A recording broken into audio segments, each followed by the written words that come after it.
नमस्कार, आप देख रहे हैं प्रदेश हमारा। मैं हूं आपके साथ आयुषी गुप्ता और चलिए रुक करते हैं बड़ी खबर की ओर। आपको बता दें कि नीट पेपर लीक पर सुप्रीम कोर्ट में सुनवाई जारी है और नीट से जुड़ी 40 याचिकाओं पर सुप्रीम कोर्ट में जो है वो सुनवाई चल रही है। सुप्रीम कोर्ट में सुनवाई के दौरान सीजीआई की टिप्पणी, दोबारा परीक्षा के लिए मजबूत आधार जो है वो जरूरी है। सीजीआई की तरफ से कहा गया है दोबारा परीक्षा तभी जब पूरी परीक्षा प्रभावित हो, दोबारा परीक्षा के लिए नहीं कह सकते हैं। सीजीआई की तरफ से ये कहा गया है। इस वक्त ये बड़ी जानकारी आपको दे रहे हैं। नीट पेपर लीक मामले में जो है सुप्रीम कोर्ट में सुनवाई चल रही है। इस वक्त की ये बड़ी अपडेट आपको दे रहा है और नीट से जुड़ी 40 याचिकाओं पर सुप्रीम कोर्ट में ये सुनवाई हो रही है। सुप्रीम कोर्ट में सुनवाई के दौरान सीजीआई की टिप्पणी भी सामने आई है।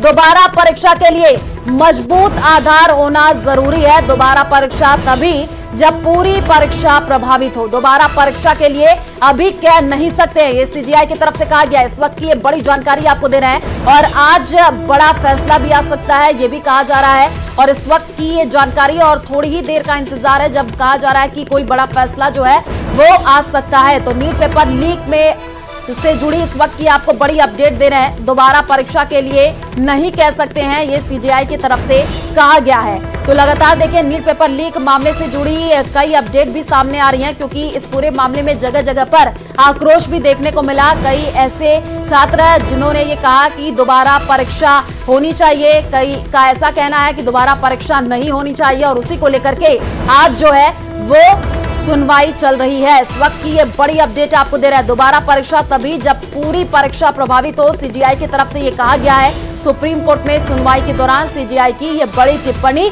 सामने आई है। दोबारा परीक्षा के लिए मजबूत आधार होना जरूरी है। तो आपको बता दें कि आज जो है कहा जा रहा है कि कोई फैसला आ सकता है। सभी को इंतजार है कि आज क्या फैसला जो है वो सामने आएगा। तो ये बड़ी अपडेट लगातार हम आपको दे रहे हैं। सुनवाई जो है वो जारी है। और पंजाब के अमृतसर से बड़ी खबर सामने आ रही है। बब्बर खालसा का एक आतंकी गिरफ्तार। आपको बता दें कि अमृतसर से गिरफ्तार रेशम सिंह हुआ है। आतंकी के पास से पिस्तौल, मैगजीन और गोलियां बरामद कर ली गई है। आतंकी हरप्रीत सिंह का गुर्गा है रेशम सिंह। तो ये बड़ी जानकारी, बब्बर खालसा का एक आतंकी जो वो गिरफ्तार हुआ है। अमृतसर से रेशम सिंह की गिरफ्तारी हुई है। तो आतंकी के पास से पिस्तौल, मैगजीन और गोलियां भी बरामद की गई हैं। आतंकी हरप्रीत सिंह का गुर्गा रेशम सिंह है। तो बब्बर खालसा का एक आतंकी जो है वो गिरफ्तार कर लिया गया है। पंजाब के अमृतसर से ये जानकारी आपको दे रहे हैं। अमृतसर से ही रेशम सिंह की गिरफ्तारी हुई है। गुजरात के सूरत से बड़ी खबर सामने आ रही है। सूरत में अवैध ड्रग्स फैक्ट्री का भंडाफोड़ हुआ है। गुजरात एटीएस ने सूरत के पलसाना में कार्रवाई की है। आरोपी गिरफ्तार कर लिया गया है। ड्रग फैक्ट्री को सील किया गया है। मौके से 20 करोड़ रुपए का कच्चा माल भी बरामद किया गया है। गुजरात के सूरत से ये जानकारी, जहां पर अवैध ड्रग्स फैक्ट्री का भंडाफोड़ हुआ है और मौके से 20 करोड़ रुपए का कच्चा माल बरामद कर लिया गया है। गुजरात एटीएस ने सूरत के पलसाना में ये कार्रवाई की है। तो आरोपी गिरफ्तार कर लिया गया है। साथ ही साथ जो है ड्रग फैक्ट्री उसको भी सील कर दी गई है। 20 करोड़ रुपए का कच्चा माल बरामद किया गया है।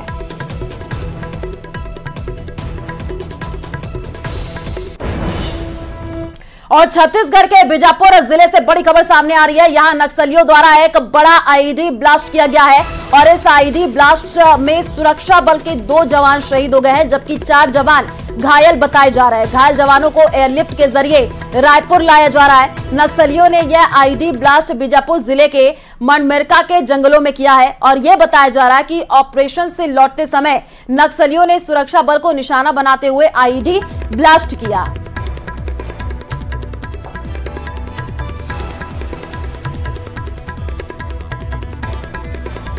बॉर्डर पे जो मंडी मरका है उस जंगलों में एक आईडी ब्लास्ट हुआ, जिसमें 2 एसटीएफ के जवान शहीद हो गए हैं और 4 जवान घायल हैं।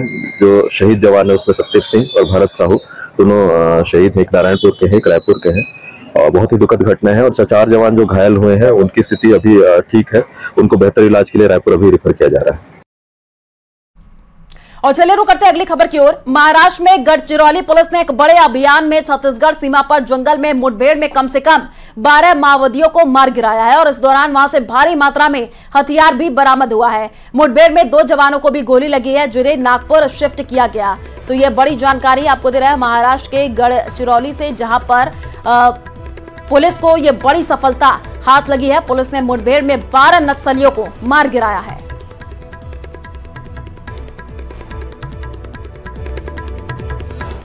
जम्मू कश्मीर के डोडा में सुरक्षा बल ने आतंकियों को घेर लिया है और कासीगढ़ जंगल के ऊपरी इलाके में आतंकवादियों और सुरक्षा बलों के मुठभेड़ जो है वो देखने को मिली। डोडा के जंगलों में 3 आतंकियों के होने की खबर है। तीनों आतंकी पहाड़ी के टॉप पर पहुंच चुके हैं, जहां उन्हें चारों तरफ से घेर लिया गया है। अब आतंकियों के भागने की कोई जगह बाकी नहीं है। सुरक्षा बल का घेरा पहाड़ी के टॉप पर बढ़ता जा रहा है। तो ये बड़ी जानकारी आपको दे रहे हैं जम्मू कश्मीर के डोडा से, जहां पर कासीगढ़ जंगल के ऊपरी इलाके जो है आतंकी घेरे और डोडा के जंगलों में सुरक्षा बल ने जो है आतंकियों को घेरा है। तो जिस जम्मू क्षेत्र से दशकों पहले सेना ने आतंकियों को मार भगाया था, वहां अचानक आतंकी वारदात जो है वो बढ़ने लगे हैं। पिछले 2 महीने के ट्रेंड को देखें तो आतंकियों ने अपनी स्ट्रैटेजी बदली है। आतंकी अब कश्मीर घाटी की जगह जम्मू रीजन को निशाना बना रहे हैं। ऐसे में सवाल खड़े हो रहे हैं, क्या जम्मू रीजन आतंकियों का एपी सेंटर बन गया है? इसी पर देखिए हमारी एक खास रिपोर्ट।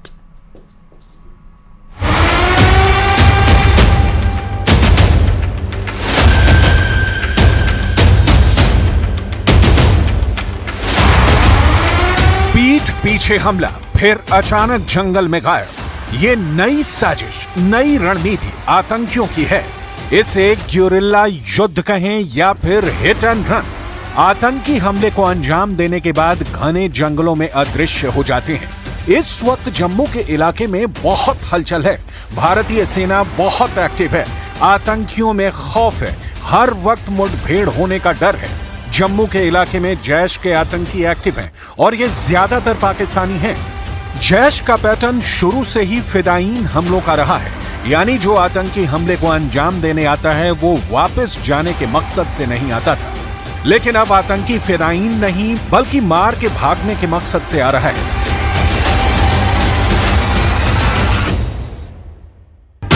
अगर हम पिछले 2.5 महीने के आंकड़ों पर नजर डालें तो 15 जुलाई को डोडा में हुए हमले में भारतीय सेना के एक अफसर सहित कुल 4 जवान शहीद हुए।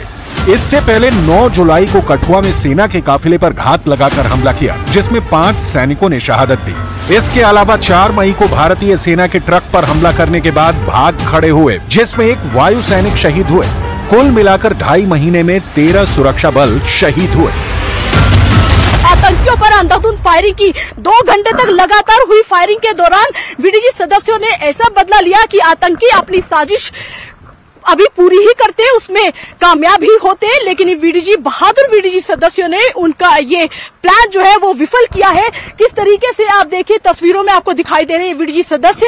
ये वो जाबाज सदस्य हैं जो हथियार तो इनके पास 90 के दशक के हैं, लेकिन नई टेक्निक से इन्होंने कैसे सुरक्षा बलों के साथ सर्च ऑपरेशन करने की ठान ली है। लगातार एक के बाद एक हमला हो रहा है डोडा में, कठुआ में और बसंतगढ़ उधमपुर में, लेकिन ये जाबाज जो वीडीजी के सदस्य हैं इनका कहना है कि वो आतंकी आए तो जिंदा है यहाँ पर, लेकिन वापस जिंदा वो नहीं जाएंगे। जम्मू के हालात शांत थे तो ऑपरेशन के तरीकों में भी बदलाव किया गया था, लेकिन इन हमलों के बाद एक बार फिर भारतीय सेना अपने स्टैंडर्ड ऑपरेटिंग प्रोसीजर यानी एसओपी में बदलाव करेगी। यानी कि जिस तरह से कश्मीर घाटी में किसी भी काफिले के मूवमेंट से पहले रोड ओपनिंग पार्टी यानी आरओपी लगाई जाती है, उसी तरह जम्मू में भी पूरे रूट को सैनिटाइज किया जाएगा। इनकी कोशिश है कि सुरक्षा बलों के साथ कंधे से कंधा मिलाकर उन आतंकियों को निस्तेनाबूद करना है।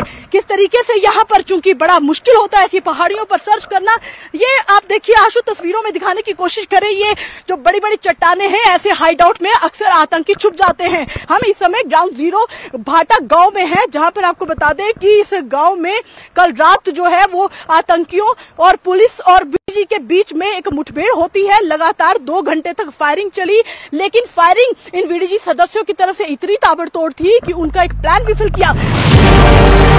जम्मू का इलाका काफी बड़ा है। ये इलाका घने जंगल और ऊंची चोटियों वाली पहाड़ियों से घिरा है, यानी जम्मू का टेरेन बेहद टफ है, जिसका फायदा आतंकी उठाने में जुटे हैं।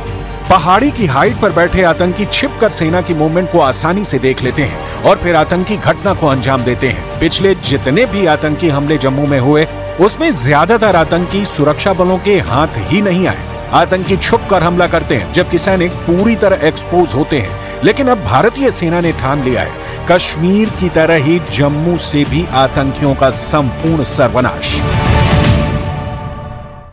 और हिंदुओं के प्रसिद्ध तीर्थ स्थानों में से एक जगन्नाथपुरी मंदिर का रत्न भंडार आज एक बार फिर खोला गया और उसकी निगरानी के लिए 11 सदस्यीय समिति बनाई गई है, जो कि मंदिर के कपाट खुलने से लेकर के बंद होने तक एक एक घंटे पर जो है कड़ी निगरानी करेंगे। आपको बता दें कि निगरानी के बीच ही गहनों को सावधानी पूर्वक शिफ्ट किया जाएगा और इस बीच होने वाली एक एक गतिविधि को वीडियोग्राफी के द्वारा कैद किया जाएगा। साथ ही आपको यह भी बता दें कि जो है रत्न भंडार को 46 साल बाद 14 जुलाई को खोला गया था ताकि कीमती सामानों की लिस्ट तैयार की जा सके। तहखानों को खोलने से पहले सुबह 8 बजे से भक्तों को प्रवेश पर रोक लगा दी गई है। तहखाना खोलने से पहले आज्ञा की रस्म पूरी हुई, जिसमें रत्न भंडार को दोबारा खोलने के लिए मंजूरी मांगी जाती है।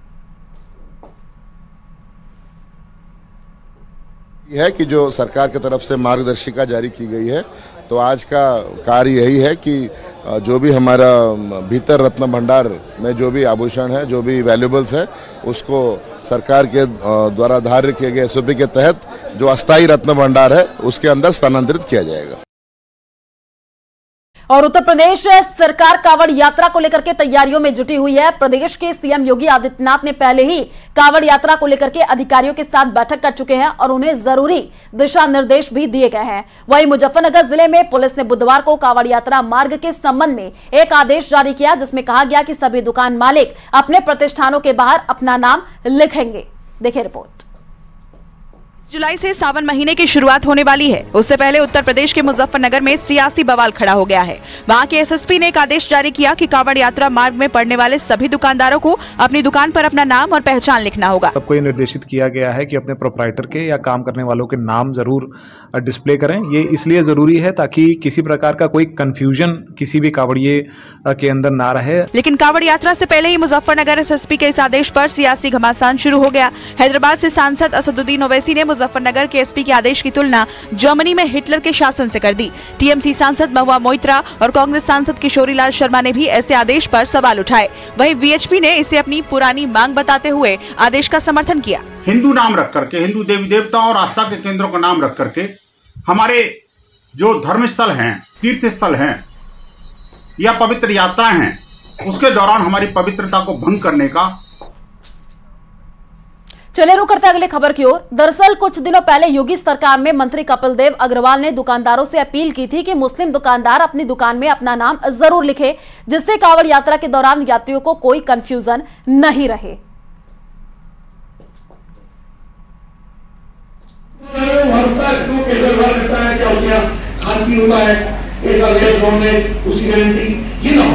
तो कम से कम और किसी हिंदू देवी देवता के नाम से, हिंदू के नाम से किसी मुस्लिम का नाम हो, ताकि इसमें कंफ्यूजन होता है और बाद में पता लग जाता है, उसके कारण से विवाद बढ़ने की संभावना है। इसको आप सुनिश्चित करें और घर वालों को बोल दें, उसकी मॉनिटरिंग भी इंस्पेक्टर्स के माध्यम से आप करें। और दुकानों के आगे नाम लिखने के आदेश के बाद अब दुकानदार इसे अमल में ला रहे हैं। कई दुकानों ढाबों पर नाम लिखे होर्डिंग लगने शुरू हो गए हैं, लेकिन अब इस पर सियासत भी शुरू हो गई है। एआईएम चीफ असदुद्दीन ओवैसी ने सोशल मीडिया के जरिए यूपी पुलिस के आदेश पर निशाना साधा है। ओवैसी ने यूपी पुलिस के इस फैसले को हिटलर शाही से जोड़ा है।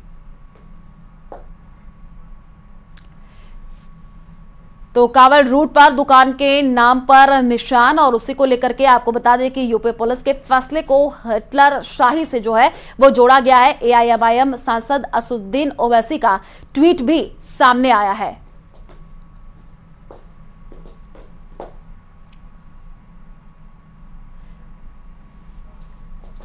और चलिए रुक करते अगली खबर की ओर।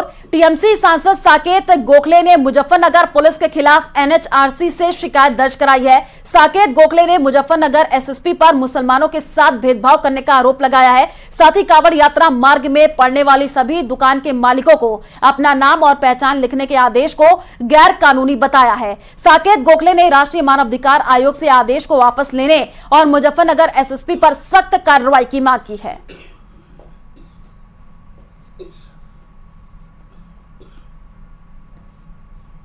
और ट्रेनी आईएएस पूजा खेडकर की मां मनोरमा खेडकर को रायगढ़ पुलिस ने हिरासत में ले लिया है। उन्हें रायगढ़ के पास महाट से हिरासत में लिया गया है और जानकारी के मुताबिक पुलिस मनोरमा को लेकर के पुणे आ रही है। पूजा खेडकर की मां मनोरमा खेडकर के खिलाफ भूमि विवाद में मामला दर्ज किया गया है। पुणे पुलिस उनकी तलाश में जुटी थी और सर्च ऑपरेशन भी चला रही थी। दरअसल मां मनोरमा खेडकर का एक वीडियो सोशल मीडिया पर वायरल हुआ था, जिसमें एक जमीनी विवाद को लेकर के वो हाथ में बंदूक लिए किसानों को धमकाती हुई दिख रही थी। यह वीडियो सामने आने के बाद पुलिस ने मनोरमा और उनके पति दिलीप खेडकर समेत 7 लोगों के खिलाफ केस दर्ज किया था। जयपुर से बड़ी खबर है, जहां पर 1 अगस्त को भजनलाल कैबिनेट की बैठक। आपको बता दें कि 1 अगस्त को दोपहर 3 बजे ये कैबिनेट की बैठक होगी। दोपहर 3:30 बजे मंत्रिपरिषद की बैठक होगी।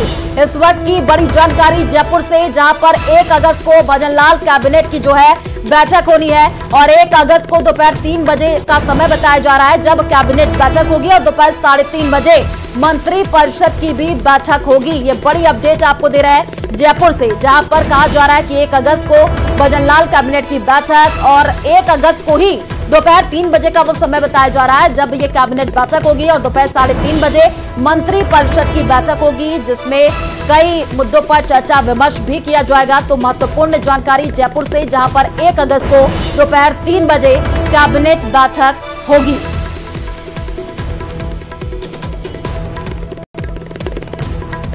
तो 1 अगस्त को भजनलाल कैबिनेट की बैठक होने जा रही है। काफी महत्वपूर्ण ये बैठक होगी, जिसमें कई मुद्दों को लेकर के चर्चा विमर्श भी किया जाएगा। झुंझुनू के चिड़ावा में पंचायत समिति सदस्य शीला देवी के पति ने आज पंचायत समिति सभागार के बाहर जम करके हंगामा किया।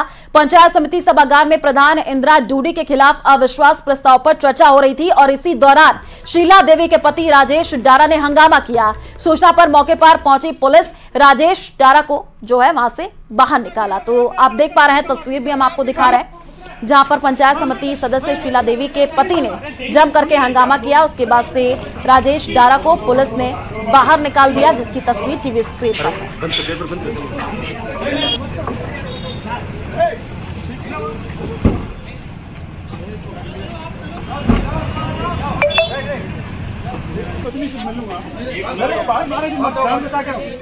और झुंझुनू से एक और बड़ी खबर सामने आ रही है। चुनावा प्रधान के खिलाफ अविश्वास प्रस्ताव गिरा है। 1 वोट से अविश्वास प्रस्ताव गिरा है।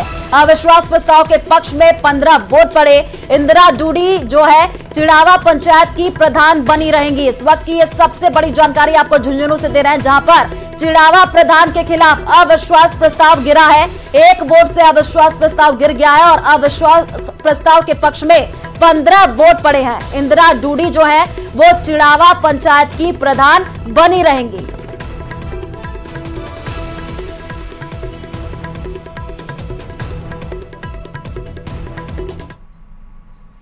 हाथरस भगदड़ को लेकर के बाबा सूरजपाल का बेहद संवेदनहीन बयान सामने आया है। सूरजपाल ने कहा है कि होनी को कोई टाल नहीं सकता, जो आया है वो एक दिन जरूर जाएगा। साथ ही साथ सूरजपाल ने एसआईटी पर भरोसा भी जताया है। सूरजपाल ने साजिश रची जाने की बात भी कही है।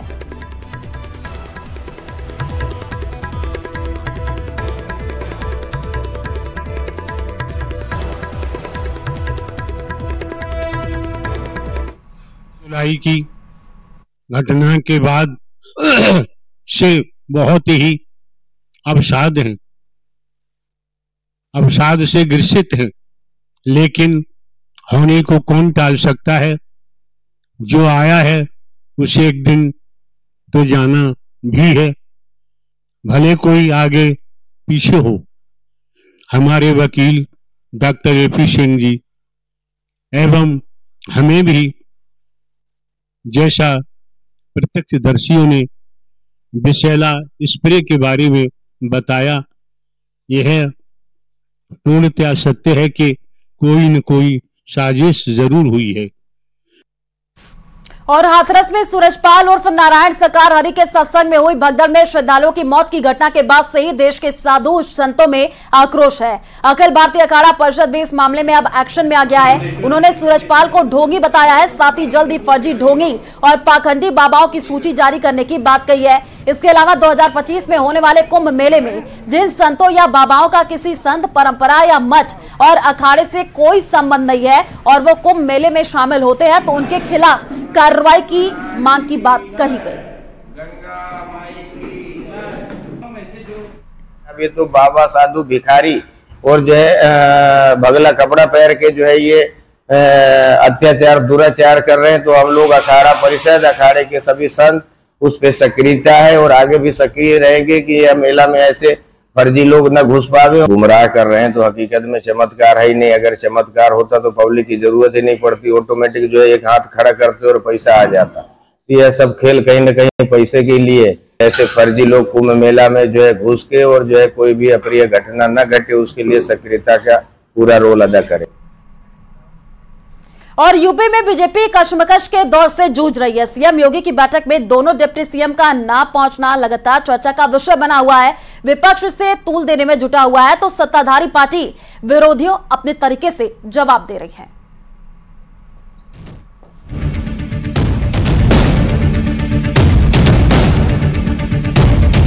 लोकसभा चुनावों में नतीजों की हताशा ने बीजेपी को उस मोड़ पर ला दिया है जहां से पार्टी खामियों को तो टटोल रही है, साथ ही पार्टी के बड़े नेता नतीजों पर नैतिक जिम्मेदारियां भी ले रहे हैं।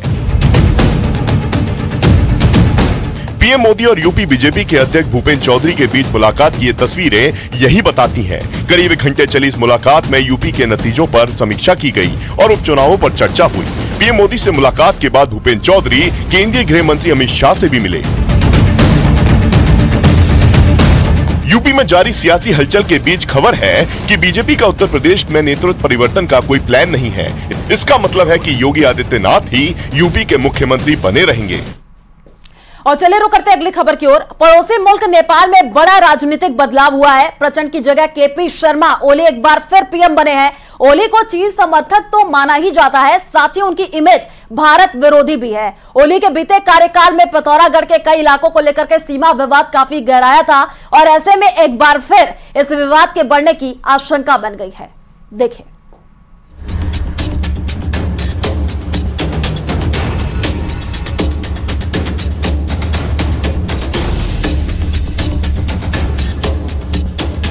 नेपाल के नए प्रधानमंत्री केपी शर्मा ओली जहां चीन के इशारों पर नाचने के लिए जाने जाते हैं, वहीं ओली ने भारत विरोध के नाम पर जमकर उग्र राष्ट्रवाद की सियासत भी की है। ओली का भारत विरोधी चेहरा तब खुलकर सामने आया जब बीआरओ ने चीन की दहलीज तक लिपुलेख रोड बना डाली।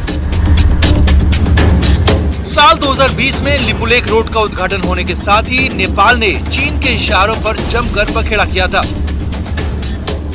नेपाल ने लिपुलेख रोड बनने पर तो नाराजगी जताई थी, साथ ही साथ रोड के इलाकों को भी अपना करार दे दिया। चीन समर्थक ओली की सरकार यही नहीं रुकी। नेपाल ने पिथौरागढ़ के 3 बॉर्डर गांवों को अपने नक्शे तक में शामिल कर डाला। नेपाल का मानना है कि जो महाकाली नदी का उद्गम स्थल है नेपाल भारत के बीच में जो सीमा नदी के रूप में है, उसका उद्गम स्थल लिम्पियादुरा है और उससे इस तरफ के जो 3 गांव है कुटी नाभी गुंजी, ये नेपाल का हिस्सा है। ये लंबे समय से नेपाल दावा करता रहा है और पिछले संसद में सार्वभौम संसद ने पूरी संसद ने इसको पास किया। नेपाल का दावा है कि बॉर्डर पर बसे गुंजी, नाभी और कुटी गांव उसके हैं। इस दावे को पुख्ता करने के लिए नेपाल की संसद ने वहां नए राजनीतिक नक्शे को पारित किया और वहीं नेपाली नोटों पर इन गांवों को भी दिखा दिया। और यही नहीं, सीमा विवाद के जरिए उग्र राष्ट्रवाद की राह पर चले ओली ने बॉर्डर के इलाकों में तनाव भी पैदा किया था। नेपाल में ओली की सियासत पूरी तरह से भारत विरोध पर टिकी है। ऐसे में नेपाल में एक बार फिर ओली के काबिज होने पर भारत विरोधी एजेंडे के आगे बढ़ने की आशंका बनी हुई है। ये गांव आज लगभग समस्ताओं की सभी सुविधाओं से युक्त होने जा रहे हैं और स्वयं माननीय प्रधानमंत्री जी का भी आगमन हुआ और जो हमारे अंतिम गांव हैं गुंजी, कुट्टी, नाभी, इनको अंतिम गांव ना बोल के भारत का प्रथम गांव है।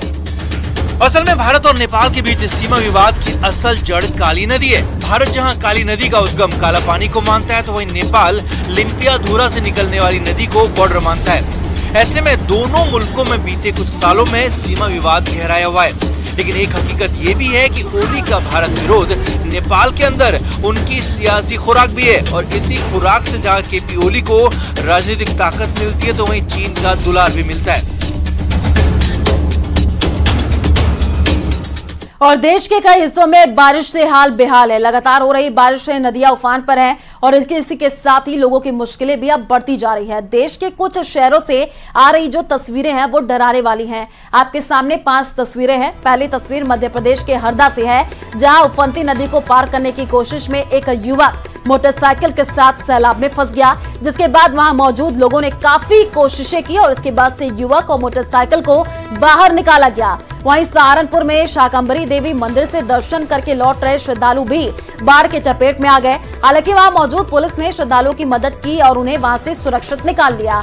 तीसरी तस्वीर हम आपको हिमाचल प्रदेश के किन्नौर की दिखा रहे हैं, जहां लैंडस्लाइड की वजह से हाईवे बंद हो गया है। वहीं गुजरात के बांसकांठा में बारिश के बाद तबाही का मंजर सामने आया है, जहां हाईवे के किनारे मिट्टी बह जाने की वजह से गाड़ियां फंसी हुई नजर आई हैं। उत्तर प्रदेश के सिद्धार्थनगर से भी तस्वीर आई है, जहां पर बाढ़ की वजह से गांव के घर जो है पानी में डूबे हुए दिख रहे हैं। घरों के अंदर पानी भर जाने से लोगों को काफी दिक्कतों का सामना भी करना पड़ रहा है।